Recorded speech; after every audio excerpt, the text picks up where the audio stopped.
Bonjour, mon nom est Luc Bordelot.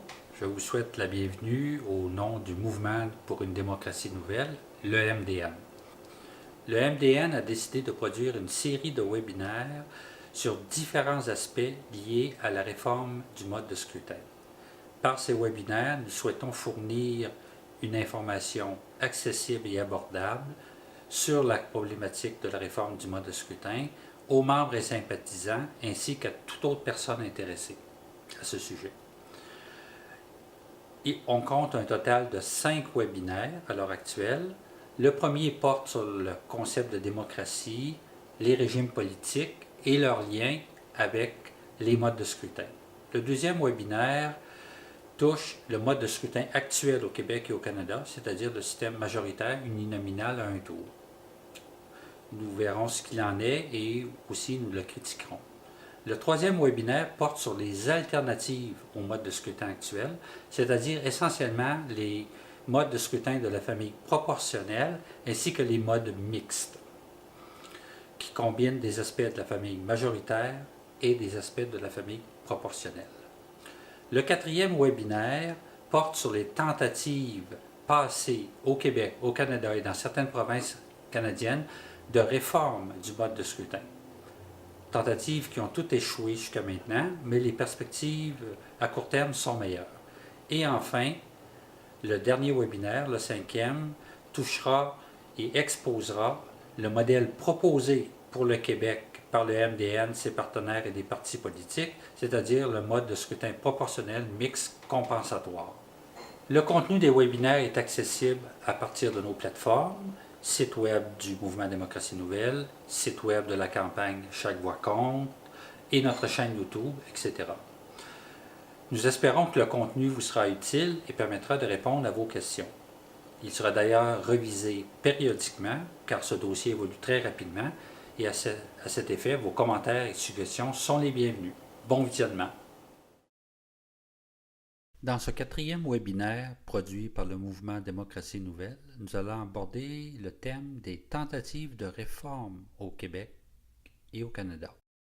Pour ce faire, nous poursuivons 3 objectifs. Premièrement, décrire l'évolution du dossier de la réforme du mode de scrutin au Canada et au Québec. Deuxièmement, identifier les obstacles à une telle réforme. Pourquoi est-ce qu'on n'y est pas arrivé jusqu'à maintenant en pratique? Et présenter les perspectives de réforme à court terme. Le contenu qui nous permettra d'atteindre ces objectifs. En premier lieu, les tentatives passées et en cours dans les provinces canadiennes. Une brève revue de ces tentatives. La réforme avortée au fédéral, un exemple plus récent, qui est dans toutes nos mémoires encore. Les tentatives de réforme au Québec de 1976 à 2014. Les obstacles et facteurs favorables à une telle réforme. Et enfin, les perspectives à court terme. Commençons par les occasions perdues au Canada, plus précisément dans d'autres provinces que le Québec. Il y a eu la fondation de Fair Vote Canada, Représentation équitable au Canada, dans son appellation française en 1999, qui est un organisme équivalent du Mouvement Démocratie Nouvelle, mais dans les autres provinces, qui milite en faveur de la réforme du mode de scrutin. Donc cet organisme a été d'un très grand aide et support dans les diverses tentatives que nous allons voir immédiatement. En Colombie-Britannique, en premier lieu, en 2005, une assemblée citoyenne, c'est-à-dire des citoyens choisis au hasard parmi des volontaires, propose un mode unique transférable. Il y a un premier référendum. Malheureusement, dans ce référendum, le seuil de réussite fixé par le gouvernement était de 60% des circonscriptions en faveur, c'est-à-dire un vote favorable dans 60% des circonscriptions, et à l'échelle de la province, 60% des voix exprimées en faveur. Comme on le voit présentement, l'objectif a été largement atteint au niveau des circonscriptions, mais on est arrivé juste en dessous au niveau des voix, donc pas de réforme.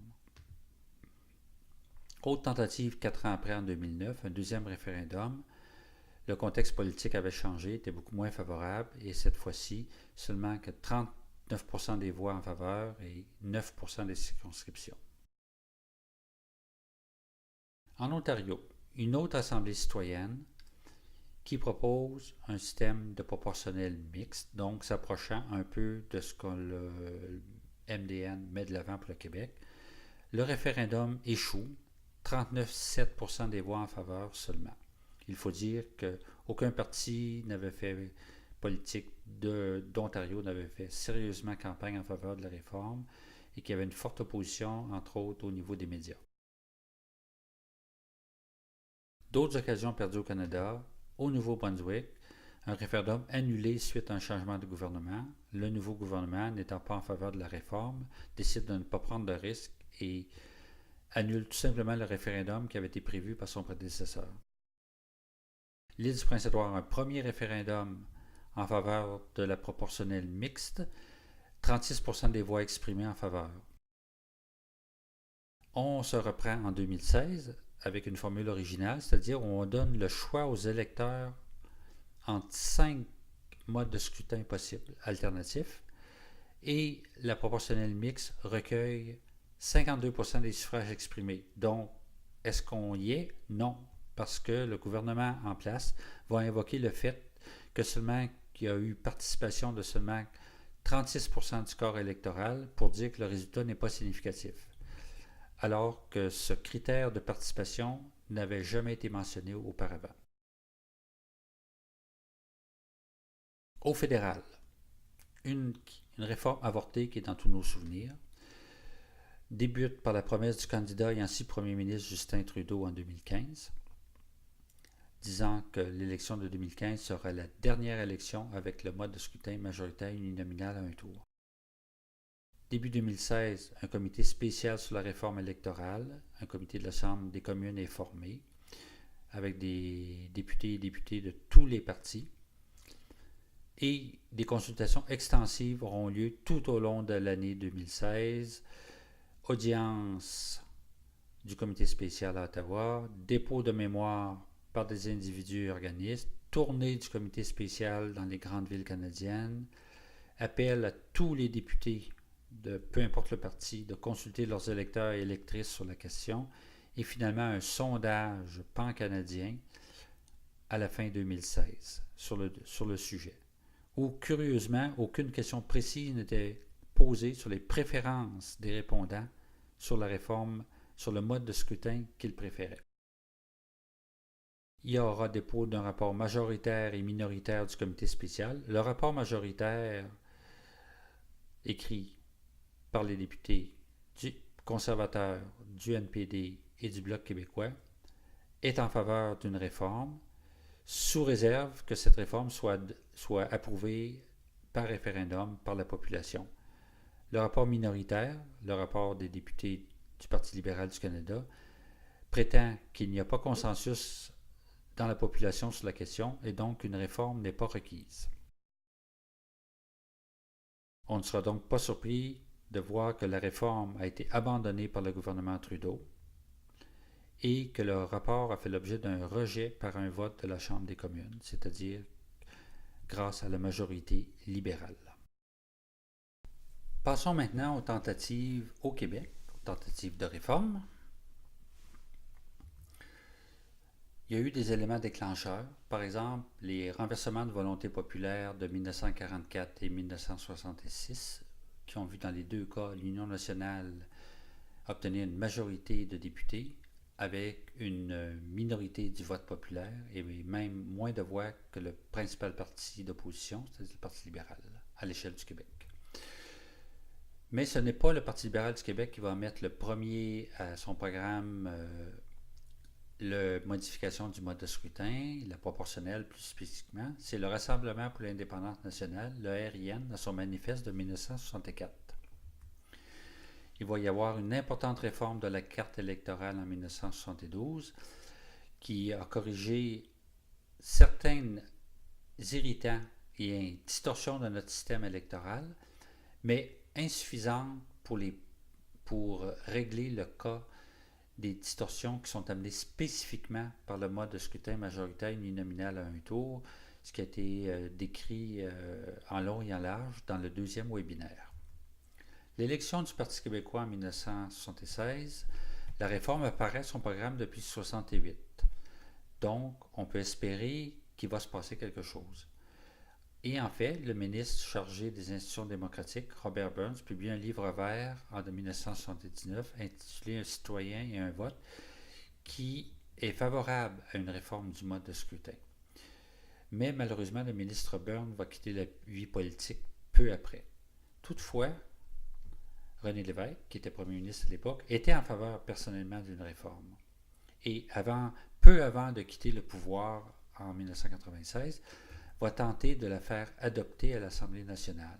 Mais il ne pourra même pas se rendre jusque-là parce qu'il va se faire bloquer par son caucus, c'est-à-dire par l'ensemble des députés du Parti québécois lors d'une réunion spéciale, et va devoir abandonner ce projet de réforme proportionnelle régionale. Et ce sera un des grands regrets de sa vie politique. L'élection de 1998 voit un nouveau renversement de la volonté populaire, cette fois-ci au profit du Parti québécois et toujours au détriment du Parti libéral du Québec. Le mouvement Démocratie nouvelle sera fondé peu de temps après et depuis ce temps-là milite sans relâche pour la réforme du mode de scrutin au Québec. Il y aura des consultations, les États généraux sur la réforme des institutions démocratiques de 2002-2003, qui se conclut par une proposition de réforme des modes de scrutin. Cette réforme n'ira pas de l'avant parce qu'il y aura des élections en 2003, changement de gouvernement, et c'est le Parti libéral du Québec avec Jean Charest qui prend le pouvoir. Toutefois, le premier ministre Charest à l'époque avait pris l'engagement, un peu comme le premier ministre Trudeau l'a fait plus récemment, que l'élection de 2003 sera la dernière élection avec le mode de scrutin actuel, le mode majoritaire uninominal à un tour. Que va-t-il se passer? D'autres consultations, un avant-projet de loi, la consultation d'ailleurs fait appel à un comité citoyen choisi par tirage au sort, un peu sur le modèle de ce qui s'était fait en Colombie-Britannique et en Ontario. Malheureusement, l'avant-projet de loi ne deviendra jamais projet de loi et encore moins une loi adoptée. À la place, on va demander au directeur général des élections de se pencher sur la faisabilité technique de l'implantation d'un mode de scrutin mixte compensatoire régional. Et le rapport qui sera publié en 2017 est sans appel. C'est tout à fait possible. Ça peut être fait dans un délai relativement court et ça ne demande pas de changement, de modification à la Constitution canadienne. Toutefois, encore une fois, on n'ira pas de l'avant. Il y aura opposition du caucus des députés du Parti libéral du Québec, qui était encore le parti au pouvoir, et d'élus locaux en 2008. Les élus locaux sont inquiets à cause de la problématique de la représentation du poids politique de certaines régions. Donc, si on passe en revue tous ces exemples de tentatives manquées, quels sont les grands obstacles à une réforme? Pourquoi n'y est-on pas arrivé jusqu'à maintenant? Certains de ces obstacles sont plutôt des prétextes. Par exemple, l'absence de consensus, le fait qu'il s'agisse d'une question divisive, la crainte de l'instabilité, de l'extrémisme et des gouvernements de coalition, tous facteurs qui ont été invoqués successivement par les premiers ministres Trudeau et Couillard. Plus sérieusement, il y a le conflit d'intérêts des partis dominants qui s'échangent le pouvoir depuis la Confédération, et souvent de députés et députés de tous les partis envers le système qui les a fait élire, et qui souvent les a fait élire alors qu'ils n'ont obtenu qu'une minorité des suffrages exprimés. La crainte de perdre du poids politique dans les régions périphériques ou rurales. Historiquement, les régions périphériques ou rurales au Québec, et c'est la même chose au Canada, sont surreprésentées en termes de nombre de députés à cause de la plus faible population que comptent en moyenne les circonscriptions dans ces régions. et la préoccupation quant au lien direct avec l'élu ou l'élu, qui présentement est assez facile. Tout le monde habite dans une circonscription avec un député qui a pignon sur rue, qui a un bureau, etc. Tous ces facteurs sont vrais, sont réels, mais on y répond de façon adéquate par le mode de scrutin proportionnel mixte compensatoire, mis de l'avant par les MDN, ses partenaires et les partis d'opposition, et qui fait l'objet d'un autre webinaire pour ces détails. Il y a toutefois des facteurs favorables à une réforme, ne perdons pas espoir. Les distorsions persistantes dans les résultats électoraux, qui font en sorte que, par exemple, à l'heure actuelle, que ce soit à Québec ou à Ottawa, nous avons des gouvernements majoritaires d'un seul parti, mais ce parti n'a obtenu qu'environ 40% des suffrages exprimés. La fin du bipartisme, le bipartisme tel qu'on l'a vécu au 20e siècle, pour la plus grande partie du 20e siècle, où on avait deux partis qui s'échangeaient le pouvoir alternativement. Ça a été les conservateurs et les libéraux fédéraux, ça a été l'Union nationale et le Parti libéral au Québec, et ensuite le Parti québécois et le Parti libéral. Des courants politiques ont émergé et ils veulent être représentés adéquatement. Ces courants politiques représentent souvent des centaines de milliers d'électeurs et électrices, et on peut penser au NPD au niveau fédéral, à la Coalition Avenir Québec et à Québec solidaire au niveau provincial. Et ce sont toujours les plus petits partis qui sont les plus fortement sous-représentés dans notre système. La question des votes perdus, comme on l'a déjà mentionné, la plupart des élus le sont avec une minorité des suffrages exprimés, c'est-à-dire que dans la plupart des circonscriptions, la majorité des votes, des voix, ne servent à élire aucun député. L'action du mouvement Démocratie Nouvelle et de représentation équitable au Canada, au Québec et dans les autres provinces et au niveau fédéral pour changer des choses, le fait que des acteurs de la société civile se mobilisent de plus en plus, qu'on parle d'acteurs au niveau syndical, mouvement de femmes, mouvement de défense d'environnement, mouvement de jeunes, etc., qui voient, eux, le lien entre une réforme du mode de scrutin et le fait que les causes qu'ils défendent soient mieux défendues, justement, par une Assemblée nationale ou une Chambre des communes qui reflète davantage la diversité des opinions dans la société. Il y a aussi un consensus des partis de gouvernement en Colombie-Britannique, NPD et Parti vert, alors que c'est le Parti libéral qui s'oppose, ou à l'inverse au Québec, les partis d'opposition en faveur d'une réforme, alors que c'est le gouvernement libéral qui s'y oppose. Donc, les perspectives à court terme dans le dossier. En Ontario, les municipalités ont été autorisées à choisir entre deux modes de scrutin. Malheureusement, ce n'est pas deux choix très intéressants parce qu'on reste dans la famille des modes de scrutin majoritaires, mais c'est un début au niveau municipal. Par exemple, la ville de London a adopté le vote préférentiel en vue des élections municipales de 2018 en Ontario. Il va y avoir un troisième référendum en Colombie-Britannique, et cette fois avec plus de chances de succès, parce que cette fois, le gouvernement de coalition Vert et NPD est en faveur du changement. À l'île du Prince-Édouard, il y aura aussi référendum à l'occasion des prochaines élections, en même temps que l'élection de députés, ce qui devrait faire en sorte que la participation soit de beaucoup supérieure à ce qu'on a vécu en 2016, ce qui avait donné un prétexte au gouvernement pour ne pas agir à l'époque. Et au Québec, l'engagement des partis d'opposition en 2016 à présenter un projet de loi de réforme sur la réforme du mode de scrutin suite aux élections de 2018.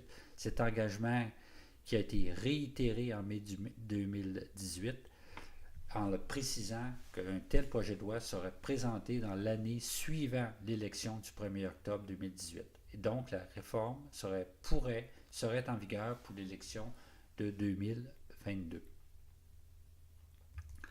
Plusieurs personnes ont participé à ce webinaire, à sa préparation, à sa réalisation.